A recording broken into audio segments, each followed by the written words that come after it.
Hello and welcome to TMK Film. We're going to jump back into time to the year of 2012.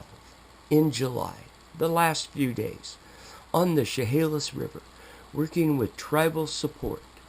My underwater cameras would fly the river. I would locate them.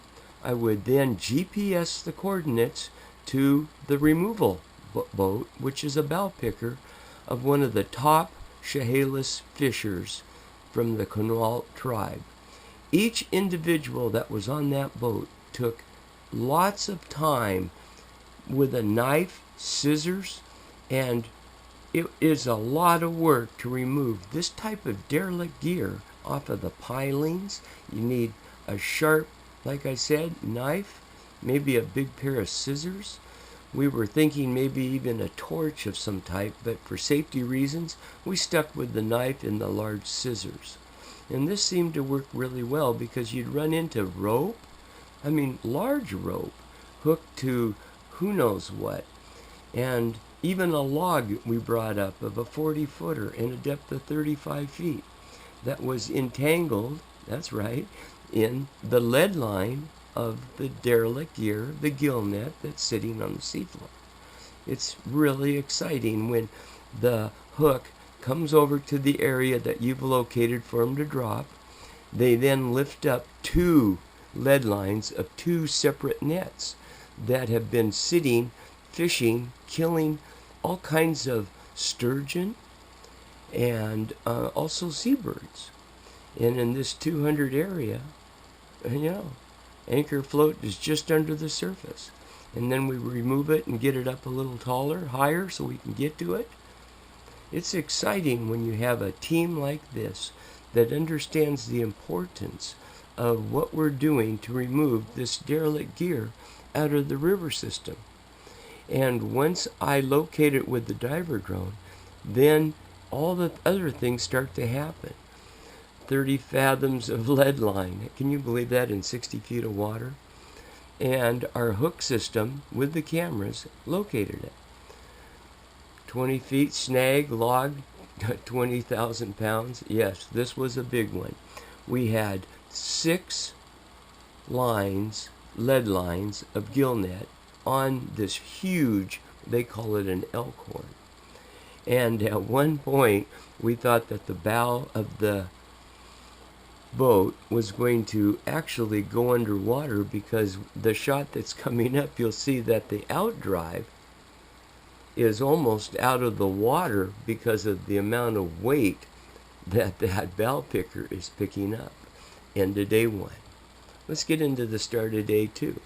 If you look at the time, I'm at 6 in the morning out on the river while it's still calm. And we had a number of really great volunteers of the tribe, and we located these nets, brought them over in the boat, gave them an opportunity to cut it off, and this is actually the support of the Aberdeen Bridge and the nets that are collected around this wood that keeps the debris from knocking it over. It's amazing how many pounds of netting that we removed. And in just this shot alone, in my little boat with a few volunteers, 90 pounds. Cut it out with a knife, removed it, properly disposes of it. And these nets never quit killing. And as you can see many times, we're going to get these big sturgeon in these nets. Now the big 14-footers sometimes are strong enough to swim through them. But the smaller sturgeon really take a hit with these derelict nets in the Chehalis River.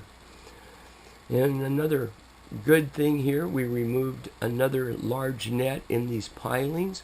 What happens is these nets get brought in by the current, and they hang up in these pilings that have been there forever. And of course the fish many times follow the river bank up to spawn.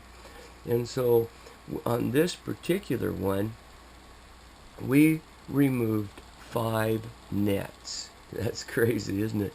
On one log. The elk horns that float down the river really are probably maybe part of the problem. Now I'm using pretty high-tech equipment, And as you see here, this is the net being lifted off the seafloor. And I can't tell you how important it is to have good electronics in what we're doing, but you can't beat live video. When you see it, that's what it really looks like. And this is a GPS of the 5 nets being removed all at once. And I believe this is the shot. Yep, look at this. That's a bow picker, 35, 36 feet long, and the stern is out of the water just on the lift of this. It's crazy, but we removed it and worked as a team, getting it all cut up, bundled up, and then removed. But isn't that something? The amount of weight that these nets have when they've hooked onto a log or something on the seafloor.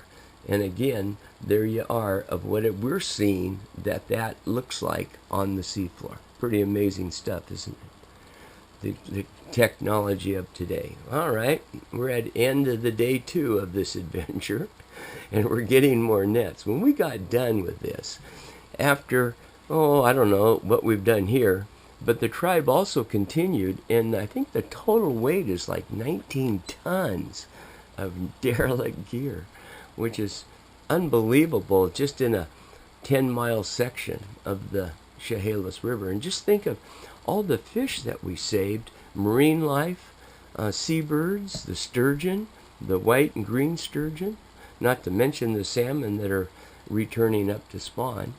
And as you look here, we're at August, still 2012, and these are the GPS locations of where we found a huge net and started working on it right away. And by in the afternoon, we had this removed. What a mess it was. We had to wait for the low tide so we actually could see it. But what a mess. And the time that it took, 3 volunteers. By the way, I want to thank the Quinault elders. They were fabulous. They came out on my boat. I mean, we're talking tribal elders. They're like the president of the United States, helping me cut these nets off of these logs. What a treat. And did I learn so much from them. I wish a lot of people could have the opportunity that I had to spend a day with these tribal elders and learn their wisdom. And working together as a team was so much fun for me. And you can just see the carnage that we're pulling off the Chehalis. And for a few days I was sleeping under the Aberdeen Bridge.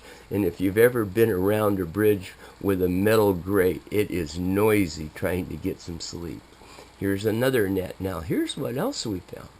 That if we find a net like this that's not fishing but it's laying in the mud, we're going to leave it alone. I discovered that the baby Dungeness crab live in these little areas and nothing really gets to them. And I was shocked to see how many baby Dungeness crab are on the seafloor in the Chehalis River living amongst these nets. And more anchor line, more lead line, the 5-gallon bucket as you see. But we cut all of that off that pole. And it is a lot of work because you have to wait for the low tide.